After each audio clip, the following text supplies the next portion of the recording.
Hello and welcome to episode 4, right? That's 4 of KARJAKA and Coffee. I'm Alexander KARJAKA, Justin Brown on the audio, all the fun, and me with this comically large bowl of coffee mug situation. Also difficult to drink out of. Put that right there. Today I want to talk about makeup artists. Makeup artists. Here's the deal. So when you're on commercial sets, nobody thinks twice about motorcycles, about makeup artists. Did that come into the audio? Yeah. Nice. Nobody thinks twice about the makeup artist when you're on a commercial set. There's usually a budget for it, bylines, and it's an unspoken rule. If you're going to be on a commercial site and you're doing portraiture, editorial, fashion, what have you, you're going to have at least one gal or guy that does hair and one that does makeup. Today we're talking specifically about makeup artists, but it also applies to hairstylists. And the reason I want to talk about that is because they're invaluable. They're almost more important than me. Like, I'm worried about light, expression, focus, all that with me and my team. But the thing is, if you don't have a makeup artist or hairstylist on your set, it's not to say that you won't have a great photo shoot, but it makes life a little bit more difficult. And here's the reason why.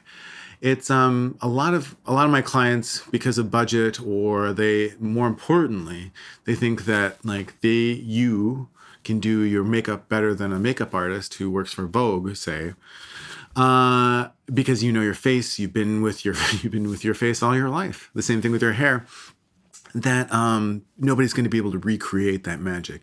And I've got news for you. It's just like, we can recreate it. And here's the reason why. Because at the end of the day, you want the makeup artist to not only be there, focusing on every little detail about what your makeup's doing, what your hair is doing, and vice versa, but also because there are little details that while we're photographing, that a little hair strand gets in the way, or the makeup starts to smudge or smear, or that you ever notice that if you're a lady and you blink a bunch, that sometimes that eye mascara kind of gets rubbed down here. I'm the guy, or my retouchers are the people that are going and correcting all that, because at the end of the day, we didn't catch it on set because there was no makeup artist or hairstylist to go, we have all these frizzies. And we can do as much as we can on set, just the two of us, whether it's without hair and makeup. But at the end of the day, it comes down to, it's always going to look better with a professional team. And that's not to say we can't do it without the team, but the time that we spend, I am exasperated just talking about it, because at the end of the day, retouching can only do so much. I can only get rid of hair, or I'm sitting there going through pixel by pixel, airbrushing or cloning area that looks similar, as opposed to having a professional there on set that knows that makeup is going to be you want it a little bit thicker than you would in real life. Makeup is just going to be a hair thicker because it's going to get dulled just a little bit in camera. Or if you do your hair in a way that you normally think looks good, but then you see it on set, in camera, on our monitor, and then you realize, oh, this is not as full or vibrant. It's not the full blowout.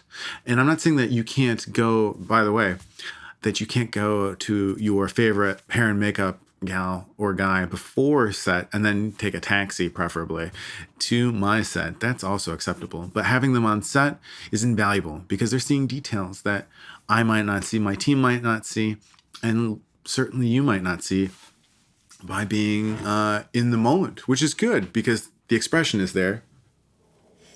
I need to clean a little lubrication, little cleansing. But those details, they matter on set, and often they're neglected because there's nobody specifically looking for them. And so then you have a guy like me going to have to retouch personally, or send it out to a retoucher, which can be very expensive, as we all know. So just like I am not I'm not a hairstylist. I'm not a makeup artist. I'm your photographer. And I'm directing this whole thing, but it works better. For best results, I always recommend going getting your hair and makeup done beforehand by a professional. And if you can't, or if you have the budget and you can have one on set, then I can provide even better because I have my team that I trust implicitly. Or if you have your person that can't be on set, even better. But just that's kind of a 101 on how to have best results, regardless if it's a portrait shoot, if it's a performance, or at some sort of outing. All that really makes a difference. It takes an image, it takes your performance from 80% to 90% to 100%. It takes precision, focus, and an image from excellent to extraordinary. Anyway, that's the big gist of it. Episode 4, KARJAKA and Coffee. It's a little darker in here, so we've tried a little bit of sunlight mood lighting as we're chasing the light, because Lord knows we never have enough time for any of these. And anyway, I'm Alex KARJAKA. Don't forget to check out that new website of ours, karjaka.com, and we'll see you on set. Cheers.